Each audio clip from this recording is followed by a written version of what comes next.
Zuula ekyamukolebwako. Mufunze ekyabadde planned. It was a plan. Nze bwe nkitunuulira obulungi Zuula atubuulire. Kamera eya kooki eyabakutenga bakatuuka ku Nassa ng'ate yabadde eri ewagundi. Ne wagundi yabaddeyo. Either waliwo yabadde amubalira sympathy card eyo komyawo ekifaananyi kye n'okusaasirwa mu bantu. Oba waliwo eyatuula oba olugero lwaye baluyina engeri gye balina okulutambuzaamu okusitula family bagitwale mu America. Ze game bbiri ze baliko.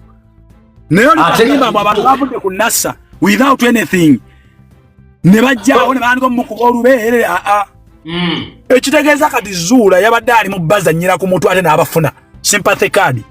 Era eyo video wagitwala ku American Embassy oba ku British Council. Zuula ayitawo butereevu n'agenda. Olwaleero omupiira gwe yabadde abala gwakutte yayiseewo. Tewali kati mu mawanga ga Europe esobola mu mavisa kubanga ekiriyo n'asayira mu bajja kugimuwa n'abaana be olw'ebyo. Kati tajja kuddawo atumanyiire mbu Zuula ekyamukoleddwako kyabadde ki? Nze tekirina kye kyankanzeemu yadde. Abantu baleke kutumanyiira bumanyiizi. Bamukubye teri yamukubye. Bamwambudde nti mu bye twalabye waliwo yamukutte ku bbeere. No, nze omuntu ayagala okunnenya, ayagala okumpaabira, agenda ampaabire naye nja kiyimirirako. Ekintu kye baakoze Zuula ku Nassa Road yabadde excitement y'abantu nga bagoberera omuntu serebu ebya bulijjo. Bwe bagambye mbunze nabadde ngoberera. Batujjeko akamanyiiro. Zuula nze bwe ntandika omukubamu ebituli. Zuula ali mu kugoba mpapula zigenda mu America. Era buli mwana wa alina passport. And it's true. Kati Zuula ali mu kunoonya fayiro gye bayite ya asylum kwanaafunira obugundi eriba mu budamye nti Uganda tebamwagala. Kamera gye okulaba eyalaze Zuula ng'ali ne looya we nga baakatuuka yabadde ya Coach Promotions. Ali nannyini Coach. Yabadde ya Coach Promotions.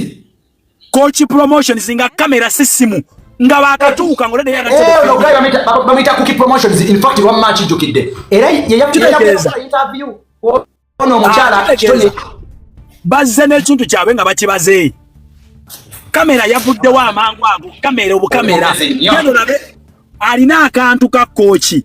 Zuula yabadde yakatuuka nga baakatuula nga balina mu kwebuuliramu awo ye ne looya we. Yes. Kamera yasookeddeko. It was a camera not a phone. Bategedde batya? It was a camera not a phone.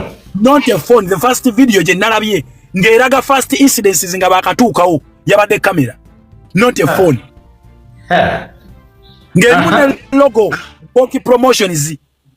Yes. Nga baakatuukira ddala baakafuna obutebe bali mu kuwayaamu banyonyola na mukazi bye baagala. Wano naffe tutambula n'oyimirira omupiira gwawe gufiiridde awo nga ngenda mu bende eyo. Naye nyimiridde katono nnyo wente emmotoka zitandika okuyimirira. Musajja goli mugezi banna. Ye nyini nangamba tujja sinkana Kampala eyo nja kukubira ze namba yo njiina na passport nga agijje mumwe. Kayina ngende muwabire mbuyanda bangangiza apo. Ekitegeeza ine ndaga muntu ya Zuula kazibwe agambye okubeera ati mutuuzeewo mu America. Ekitegeeza oli mu process ya kugenda bwe. Byebyo byonna bye bali mu kuluka. Era Zuula kye kyali kimwagaza okuta mwezera kuba mwezera asobola sitandinga okumulemesa. Okinya mukazi kye yakugamba nti nze ekya Zuula omukazi oli yayogera nange ekya Zuula okubba ali mwezera sikimanyi nnyo naye kyenkakasa ayagala mweyambula. Ayagala kumweyambula ate ndezo omusajja ngalagwa era nyinjoba. Kati bwagamba nti ayagala kumweyambula ng'omukazi abyogera alaga nti abimanyi naye mulingo oyinamu doubt egamba nti alabika oba muyayi ne basanga Zuula ng'alina endagamuntu y'akazibu oba okyawakana nti omukazi byayogera tabimanyi. Kiragira ddala nti kituufu oli ayagala mweyambula naye oli mutumanyako busimanya Zuula bamweyisizza bubi simanya ekitiibwa ky'omukyala simanya mwe mutambula bano bannabiira bannabyabufuzi musasula nosasula ababagoberera ye bamugobereredde bwereere ng'ate ne poliisi weeri. Poliisi bwe babadde eraba ekikolebwa kibi yakubya kutiya gaasi. Yalesewo abagumbulula abantu nedda bamutuusiza ku poliisi bo ne beddirayo byabwe. In fact bamutambuzizza bulungi abantu bagenda ne ku poliisi ne bakomaawo nga tewali akoze na fujjo wadde. Zuula ne bwaba ayagala kiddemu kimukolewe kayite mu wino era bajja kikola kubanga eno mu Uganda abantu bwe batyo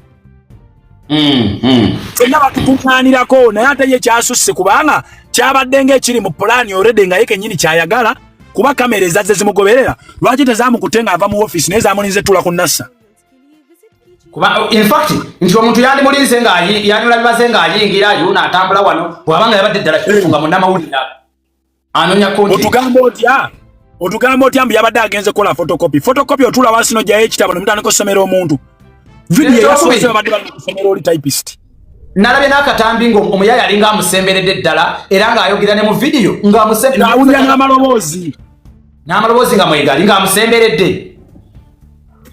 ebyo ebimu badde awo ne batulimbalimba ntunuulidde Nabiira ng'ayogera ne ngamba era Nabiira simunenyezza nnyo kuba Nabiira era kye kimu kyali atuusiza ku Sempala era byebyo era yakimutuusaako era buli mukazi awagira Zuula weegendereze nnyo gundi background ye n'abasajja naye alina trema mu bwongo bwe mu ngeri emu oba endala naye ekintu baleme kutiisatiisa nakulimba mbu ekyakoleddwa ku Zuula ne betugenda mu kooti omusango oguyinza okubeerawo awo baguyita simanya insulting the modesty of a woman okutyoboola ekitiibwa kye ng'omukyala bakityobodde batya baamukutteko abantu bagenda ku kooti wano ku lwa Mwezera ne Mwezera agenda awaabe nti baamukutte ku mawulire Museveni bw'aba atamba ne bamugoberera ne Museveni agenda awaabe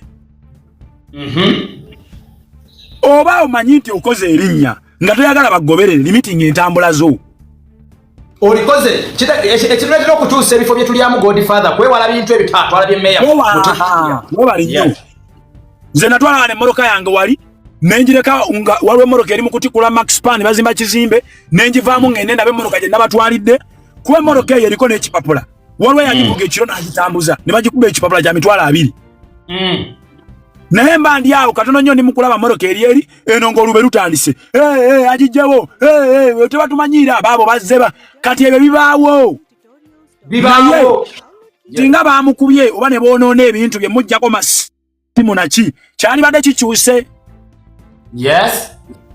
naye bamuwerekedde essimu zazirina engoye zazirina amasimu gagalina agenda ayogera ne ku ssimu be bamukutte bo bennyininyini ku mukono mpaka ku polisi ne bagamba kale mutuuse muddeeyo ne bakkiriza ne baddayo singa abadde